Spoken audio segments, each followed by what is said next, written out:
Alright everybody, welcome back. Hopefully you saw my review for Resident Evil 7 Biohazard yesterday, so you knew that this video was coming, and if you haven't, there is a link down in the description and a card at the top, so you can go check out that video. There's a lot of good information there. But today, we are doing an analysis of Resident Evil 7 Biohazard.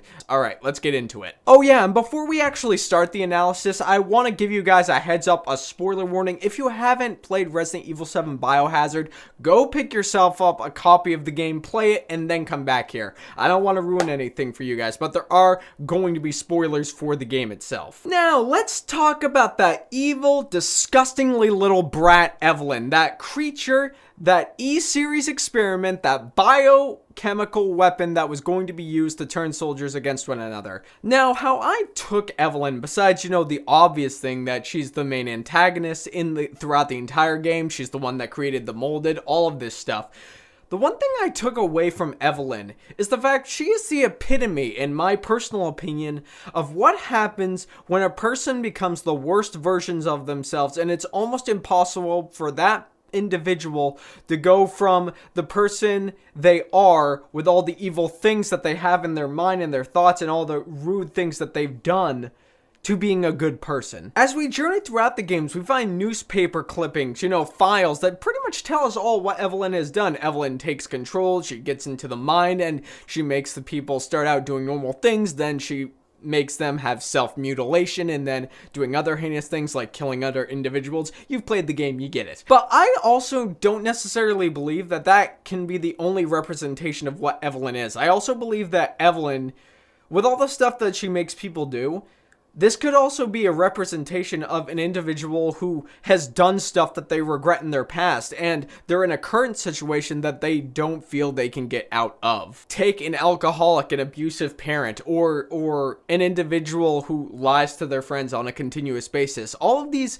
be it extreme or regular examples, people who know the situations they're in, they feel like they can't get out of it, but they truly want to get out of it. And one of my favorite examples of this is in the DLC, when you see the Bakers as, and by DLC, I mean the DLC where you play as Zoe, and it's the first night that the Bakers turn. Now, Baker's normal hunky-dory family, then Evelyn comes into the picture, and then the Bakers are all screwed up and messed up. What if that's an example of a family or a group of friends or people who start out normal, but then just one thing happens, one little tiny event happens, and friendships are destroyed, families are destroyed, really upsetting things happen. Not the messed up things that happen in Resident Evil, but everyday life. What if one of the parents becomes an alcoholic? What if one of the friends decides to betray the others? Then you have a group of people or an individual who gets stuck in the midst of their troubles, in the midst of their darkness, and they don't feel like they can get out. And considering all of this, Jack's meeting with Ethan, when Ethan is trapped inside of that molded cocoon type thing, when he talks down to Ethan talking about how Evelyn, she just wants a family. Ethan's got to take her down and stop her.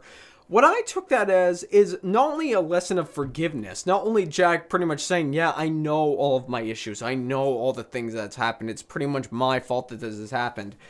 It's also an example of somebody who's in a really dark place, reaching out to a friend, reaching out to a neighbor, reaching out to somebody saying, I may not be able to stop myself, but you're a friend, you're a neighbor. I believe in you. I believe that you can be the person to help me. I believe that you can stop me from myself. You can save me from myself. And it's beautiful.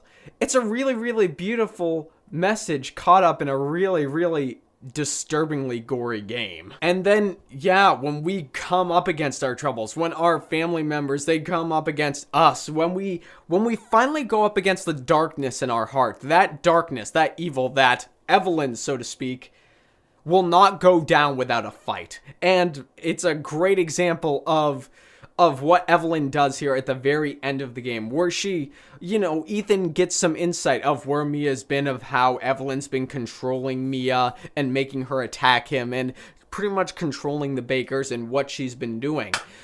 that could be an example of our own thought process, our own mind using our own darkness, our memories, everything against us because it does not want to be stopped.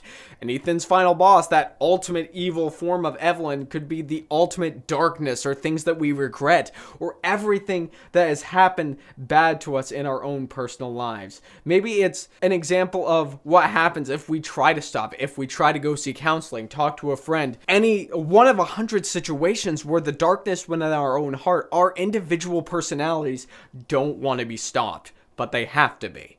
And the evil, the force that Evelyn pushes against. I know there's been certain things in my life where it definitely felt like that. It definitely felt like I was going up against my own personal Evelyn, my own personal darkness that just did not want to give up. And then at the end of it all, Ethan, he's reunited with Mia, and they fly off in that Umbrella Corp helicopter. And they're both thoroughly just exhausted from the night that they had, realizing what the Bakers have gone through, what they had gone through, and how they've been victims. And after accomplishing stopping our darkness, after stopping the stuff that's gone on in our head, when it comes down to it, we would be thoroughly exhausted. No matter what problems or issues we have that come in our way, stopping whatever problems that we have or whatever darkness we may be facing, whatever darkness we stop so the light can shine. It's an exhausting process, but it feels so good to be through and over with it. When the darkness is lifted, when your bad habits are gone, when that thought process you had in your mind about yourself that your friends try to stop is over. It's exhausted, but you feel truly at peace. And guys, that is my analysis. Those are my thoughts on Resident Evil 7 Biohazard and what I was able to glean from playing the game a couple of times. There's a lot of really good imagery and symbolism that can be found in Resident Evil 7 Biohazard, and as I've already stated, it's a great game, and if you haven't already played it and you watched this analysis, well, I spoiled some stuff for you, but hopefully it does spur you to go on and get the game. And guys, thank you so much for showing up. If you guys are new here, don't be afraid to subscribe to this channel. You'll get more analysis and more videos like this. I not only review video games, I not only analyze video games, I do the same thing for movies too, and I have a podcast with my good buddy Zach Pope where we talk about video games and movies, and it's just a lot of fun. So if you guys want to find any more of that stuff, you can there should be links down in the description below so you can go check that out.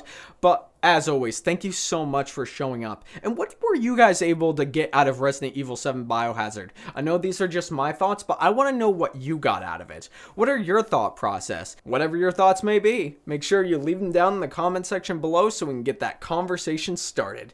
And if you like what you've seen here, make sure you click right there and subscribe and become part of the fray of nerds who love cinema, and I guess in this case video games. And you all have a fantastic day.